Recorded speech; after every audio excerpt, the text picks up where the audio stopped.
Hi, my name is Sean. This video is a demonstration of a program I wrote to provide some visual and audio ambience for tabletop role-playing games. The way it works, well, for now the way it works is I've got this NFC reader, and I'll get into that in a minute, and there's NFC stickers on these, and each sticker it reads will provide certain sounds and audios. I do not yet have a software interface for this like a regular GUI, but I'll be working on that and hope to release that in the summer. But for now, this is just a demonstration of the NFC. I don't expect many people are going to want to get into it that much, but if this inspires you to do it, great, because I think it's pretty cool. So the way it works is there is a device in here called an Arduino, and I'm not an electronics person, but my understanding is the Arduino is like an all-purpose generic circuit board, and its point is to have the specific attachments put into it, whatever you want. There's thousands. So I got an NFC expansion for it. So in here is the Arduino with the NFC expansion. And like I said, each of these pictures, they're inside thin CD jewel cases, and there's stickers on the back. Well, actually, you can't see them here, but you can get the stickers from Amazon. They're pretty cheap. And I think the Arduino itself was maybe around $30, and also maybe the NFC expansion. So I learned just enough electronics to put that together, put it in this box, and USB to a PC over there, and then from there it's just a regular PC program, which each of the stickers has a code, a unique code, and the program will see the unique code, and it has each code mapped to a specific set of visual and audios. So, for example, if we start out here in the jungle, and all of this art that I have is AI generated, except for this crystal ball guy. So I bring this sticker right up to the reader. So I read the code. It says for this code, we're in the jungle. So I have this triptych here, slideshow, and every 10 to 20 seconds, it will randomly replace one of these images with a new image. This is not meant to show you like a specific scene that your players are in. It's just more to provide the idea of a jungle, provide ambience. Same with the sounds. The sounds are a little more complicated, or a little more interesting. So the jungle set of sounds, for instance, you can hear those animal sounds, different kinds of animal sounds, and for example, the buzzing insects. There's a buzzing insect folder in my computer with a handful of buzzing insect sound files, and then you can configure it saying every 5 to 10 seconds play a buzzing insect, and we'll grab one of those different types of buzzing insect sound files randomly and play that. So you have the variability of the interval which you can set, and then you also have the randomness of the file that it picks. So it's not like a jungle loop where you're going to hear the same thing over and over. You're always going to be hearing something, a different mix of sounds differently every time. The sound files, you can say, give me a random one every time, or you can shuffle them, or you can say play them in alphabetical order.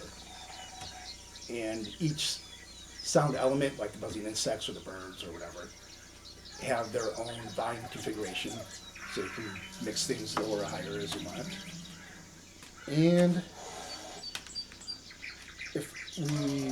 what's next here? Then I have another set for the jungle.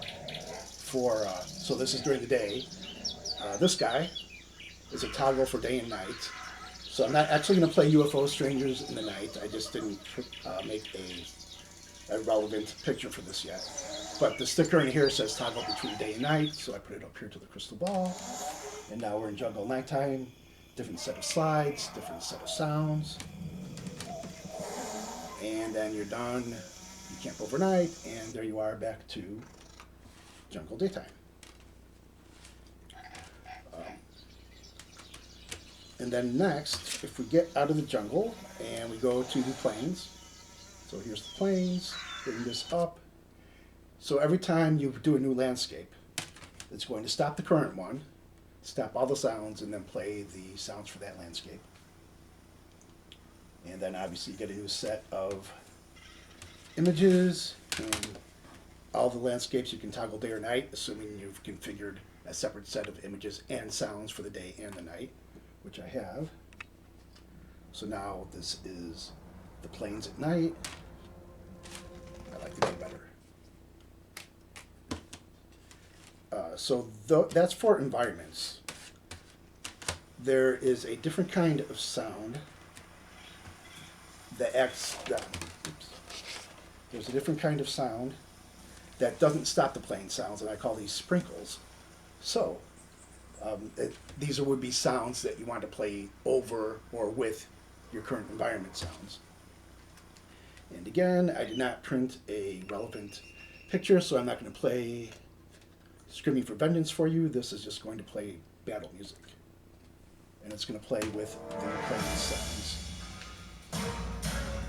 It's loud. The plane sounds I have pretty low, and the battle music's pretty high, so you're probably not hearing the plane sounds behind this, but it is playing. And to stop a sprinkle, you just hold it back over and it stops. And these plane sounds that you hear now were actually playing underneath that battle music. So the sprinkles don't stop your environment sounds, whereas moving to another environment will stop whatever current environment is playing. And from here, your party makes it through the plains and they wanted to get to the coast. We have the coast. Just another example of an environment that I have set up. And now the final type of sound I have is a one-shot. I should back up a bit. The sprinkles work like the environment sounds in that you can have multiple types of sounds in there. But it doesn't have to just be music like I used it for. It could be anything. So you could also sprinkle on some extra bird sounds or whatever, and there could be multiple. You could sprinkle on extra birds plus extra whatever crickets, and one sprinkle swipe will play all that, and then it has the same ability to be variable as a shuffle or just plain old random or in order. So it's very similar to the environment. The only difference is there's no associated images, and it doesn't stop anything else. And then you toggle it on and off by just swiping it once or twice. So then we have one-shots. And one-shots are meant to be more specific to actually what's going on in your game. So Dragon Breath, right, fighting a dragon, and he's going to breathe fire on everybody. There he goes. So there's no variability as to when it starts, right? You don't want to swipe it and say, well, in 5 to 10 seconds, I want to hear some Dragon Breath. No, you want to hear it right away. And just as another example, I have a magical sound effect. And obviously those also play over whatever sound is currently playing too. They don't stop anything. And that is all the features I have. The only feature that I might add is like a fade in or fade out. More so a fade out I think would be more like when you're switching to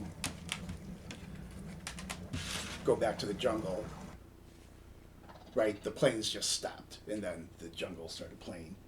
Because there's the variability of each sound starting, I don't think a fade in is really all that necessary, because you might have noticed some of these sounds you didn't hear until seconds later, because when you start the environment, each of those sounds has a configuration of start between this many seconds and that many seconds. So probably most of them aren't going to be playing right away anyway. But a fade out might be useful for the prior, especially when the jungle's so busy, right? Some of these other environments are not so busy, so you might want these guys to fade out before you go to the coast or wherever. So that's it. Like I said, I hope probably in the summer to have a real software GUI set up for these, so it would be useful to other people who aren't interested in making a nifty little NFC reader. And that's it. I call it Scry. And thank you for watching.